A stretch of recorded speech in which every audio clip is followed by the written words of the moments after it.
Assalamualaikum warahmatullahi wabarakatuh.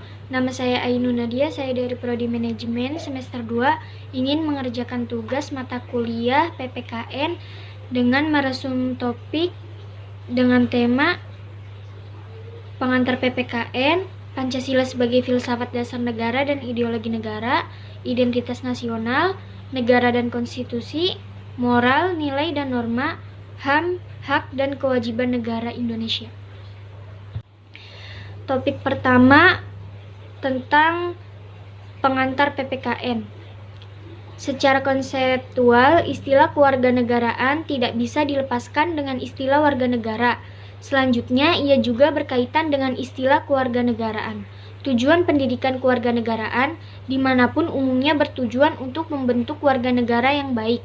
Undang-Undang Republik Indonesia Nomor 20 Tahun 2003 tentang Sisdiknas Pasal 37 Ayat 1 huruf B yang menyatakan bahwa kurikulum pendidikan dasar dan menengah wajib memuat pendidikan dan kewarganegaraan.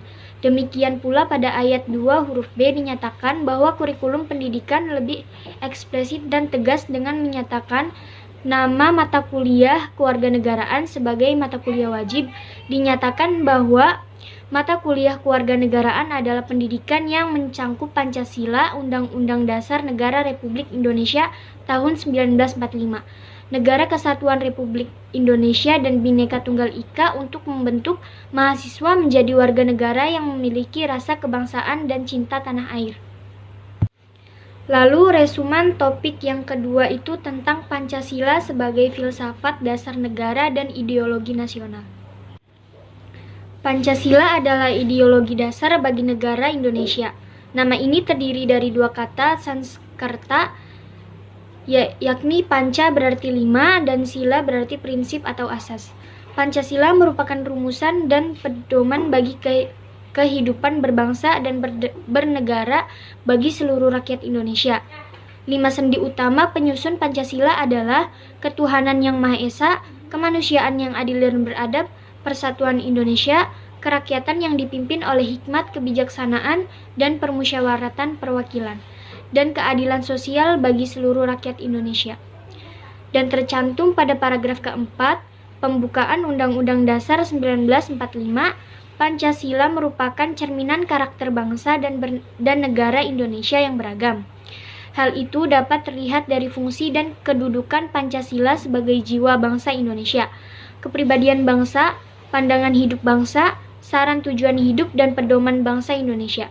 Negara Pancasila adalah suatu negara yang didirikan, dipertahankan, dan dikembangkan dengan tujuan untuk melindungi dan mengembangkan martabat dan hak-hak asasi semua warga bangsa Indonesia, agar masing-masing dapat hidup layak sebagai manusia, mengembangkan dirinya dan mewujudkan kesejahteraannya lahir batin selengkap mungkin, memajukan kesejahteraan umum, yaitu kesejahteraan lahir batin seluruh rakyat dan mencerdaskan kehidupan bangsa.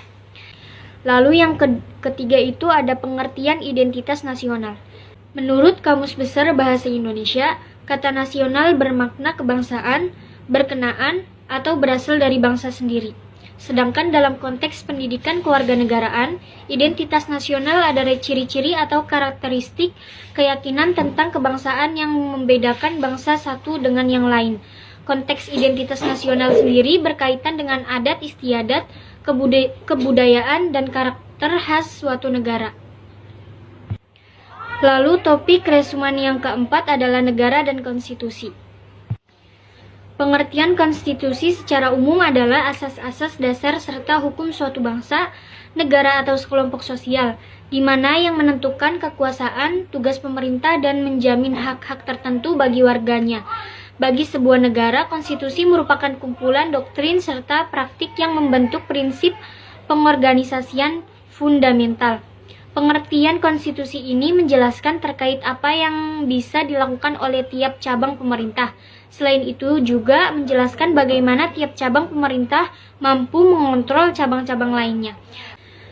Topik yang kelima itu moral, nilai, dan norma. Moral berasal dari kata mos mores yang artinya kesusilaan dan tabiat kelakuan. Moral adalah ajaran tentang hal yang baik dan buruk yang menyangkut tingkah laku dan perbuatan manusia. Seorang yang taat kepada aturan-aturan, kaidah-kaidah dan norma yang berlaku dalam masyarakatnya dianggap sesuai dan bertindak benar secara moral. Jika sebaliknya terjadi, pribadi itu dianggap tidak bermoral. Moral dalam perwujudannya dapat berupa peraturan, prinsip-prinsip yang benar, baik, terpuji, dan mulia. Lalu nilai. Nilai adalah sesuatu yang berharga, berguna, indah, memperkaya batin, dan menyadarkan manusia akan harkat martabatnya. Nilai bersumber pada budi yang berfungsi mendorong dan mengarahkan sikap dan perilaku manusia. Nilai sebagai suatu sistem nilai merupakan salah satu wujud kebudayaan di samping sistem sosial dan karya. Cita-cita, gagasan, konsep dan ide tentang sesuatu adalah wujud kebudayaan sebagai sistem nilai. Oleh karena itu, nilai dapat dihayati atau dipersepsikan dalam konteks kebudayaan atau sebagai wujud kebudayaan yang abstrak. Lalu yang terakhir ada norma. Norma adalah petunjuk tingkah laku yang harus dijalankan dalam kehidupan sehari-hari berdasarkan motivasi tertentu. Norma sesungguhnya perwujudan martabat manusia sebagai makhluk budaya, sosial, moral, dan religi. Norma merupakan suatu kesadaran dan sikap luhur yang dikehendaki oleh tata nilai untuk dipatuhi. Oleh sebab itu, norma dalam perwujudannya dapat berupa norma agama, norma filsafat, norma kesusilaan, norma hukum, dan norma sosial. Lalu topik resumen terakhir ialah HAM, hak dan kewajiban warga negara Indonesia. Hak adalah kuasa untuk menerima atau melakukan sesuatu yang semestinya diterima atau dilakukan melulu oleh pihak tertentu dan tidak dapat oleh pihak lain manapun juga, yang pada prinsipnya dapat dituntut secara paksa olehnya.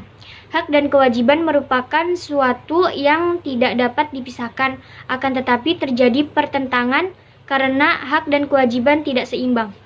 Bahwa setiap warga negara memiliki hak dan kewajiban untuk mendapatkan kehidupan yang layak.